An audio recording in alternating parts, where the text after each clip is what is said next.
ये है अपनी physics NCERT line by line explanation series और हम स्टार्ट कर चुके हैं क्लास 11th फिजिक्स का चैप्टर नंबर 5 जिसका नाम है वर्क एनर्जी एंड पावर। इस चैप्टर में हम वर्क क्या होता है, वर्क की डेफिनेशन क्या है उसको अच्छे से समझेंगे। एनर्जी क्या होती है, एनर्जी के कितने टाइप होते हैं, वर्क और एनर्जी में क्या रिलेशन है उसको जानेंगे और हम पावर पढ़ेंगे। जब हम इस चैप्टर को पूरा कंप्लीट कर चुके होंगे, सारे वीडियोज आप देख चुके होंगे, तो एनसीईआरटी की एक एक लाइन आपको अच्छे से समझ आ चुकी होगी। तो चलो स्टार्ट करते हैं इंट्रोडक्शन से। और इंट्रोडक्शन में सबसे पहले बोला गया है कि हम डे टू डे लाइफ में वर्क, एनर्जी और पावर जो वर्ड हैं उनको बहुत फ्रिक्वेंटली यूज करते हैं। एक किसान है वो अपने खेत में काम कर रहा है, एक फार्मर अपने फील्ड में वर्क कर रहा है, एक कंस्ट्रक्शन वर्कर जो है वो ब्रिक्स अपने सर पे रख के ले जा रहा है, एक स्टूडेंट जो है वो किसी कॉम्पिटिटिव एग्जाम के लिए पढ़ाई कर रहा है, एक आर्टिस्ट जो है वो कोई एक पेंटर है वो पेंटिंग कर रहा है। तो इन सबको हम देख के ये बोलेंगे कि देखो ये लोग काम कर रहे हैं, ये वर्क कर रहे हैं।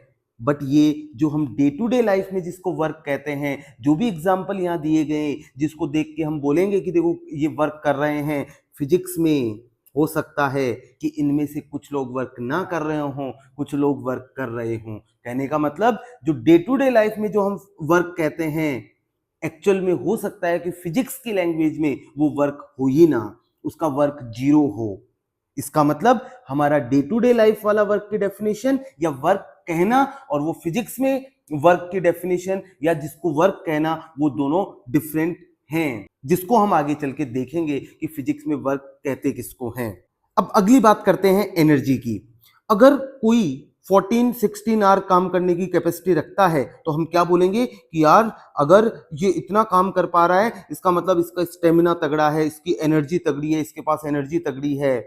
अगर कोई लॉन्ग डिस्टेंस रनर है, बहुत लंबी दौड़ लगा पाता है, तो हम क्या बोलेंगे कि यार इसका स्टेमिना कितना तगड़ा है, इसकी एनर्जी कितनी तगड़ी है। मतलब जो ज्यादा काम करने की कैपेसिटी रखता है, जो अच्छा काम करने की कैपेसिटी रखता है, हम बोलते हैं कि इसके पास एनर्जी ज्यादा है, इसकी एनर्जी ज्यादा है। तो एनर्जी का जो मतलब हुआ वो क्या हुआ? Energy is capacity to do work. Physics में भी यही मतलब है एनर्जी का। इसके आसपास ही फिजिक्स में एनर्जी का मीनिंग होगा कि हम कोई काम करने की जितनी कैपेसिटी रखते हैं उसको हम एनर्जी कहते हैं। जो डे टू डे लाइफ में हम एनर्जी का मतलब समझते हैं वो ही फिजिक्स में उसके आसपास ही एनर्जी का मतलब है। बट जो वर्क का मतलब है, वर्क का मतलब जैसे हमने ऊपर भी बात की, वर्क का मतलब फिजिक्स में और डे टू डे लाइफ में डिफरेंट है। अब बात आती है पावर की। हम डे टू डे लाइफ में पावर को बहुत यूज में लेते हैं। जैसे एक एग्जांपल की हम बात करते हैं कि मान लो कोई कराटे या बॉक्सिंग में हम अगर बात करें पावरफुल पंच की, तो क्या कहते हैं कि जितना ज्यादा स्पीड से अगर पंच मारा गया तो हम बोलेंगे पावरफुल पंच है, मतलब पावर तगड़ी लगाई गई है। तो कहने का मतलब उस बंदे ने जो काम किया वो कितना फास्ट किया, कितनी स्पीड से किया, कितना तेजी से किया, तो हम बोलेंगे कि पावर ज्यादा लगाई गई है, पावर ज्यादा है। कि किसी भी काम को करने की, किसी भी वर्क को करने की रेट जो है वो पावर होती है। अगर आपने बहुत जल्दी वर्क किया इसका मतलब पावर ज्यादा है, अगर आपने टाइम ज्यादा लिया वो वर्क करने में तो पावर कम है। फिजिक्स में भी इसके आसपास ही पावर का मतलब है। जो हम डे टू डे लाइफ में पावर का मीनिंग समझते हैं वो फिजिक्स में भी लगभग वैसा ही कुछ पावर का मतलब है, जो हम आगे बहुत अच्छे से इसको सीखने वाले हैं।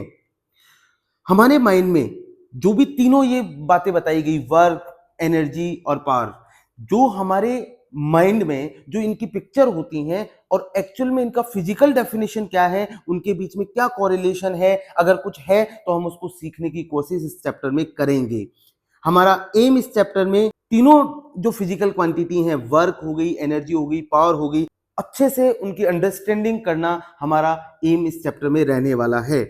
आगे बढ़ने से पहले, इस चैप्टर को शुरुआत करने से पहले, इसके हमारे कॉन्सेप्ट डेवलप करने से पहले हमें कुछ चीजें सीखनी पड़ेंगी। वेक्टर का मल्टीप्लिकेशन हमें सीखना पड़ेगा, वेक्टर प्रोडक्ट हमें सीखना पड़ेगा। और दो टाइप के वेक्टर प्रोडक्ट होते हैं, स्केलर प्रोडक्ट जिसको हम डॉट प्रोडक्ट भी कहते हैं, और दूसरा होता है वेक्टर प्रोडक्ट जिसको हम क्रॉस प्रोडक्ट कहते हैं। पहले वो सीखेंगे। और हम ये सीख क्यों रहे हैं, स्केलर प्रोडक्ट सीखने की जरूरत क्या पड़ी, ये आपको वर्क के डेफिनेशन से पता चल जाएगा, वर्क के फॉर्मूले से पता चल जाएगा कि इसकी जरूरत क्यों पड़ी। तो अगर हम वर्क पढ़ना स्टार्ट करें उससे पहले हमें स्केलर प्रोडक्ट पढ़ना पड़ेगा, दो वेक्टर का मल्टीप्लीकेशन सीखना पड़ेगा।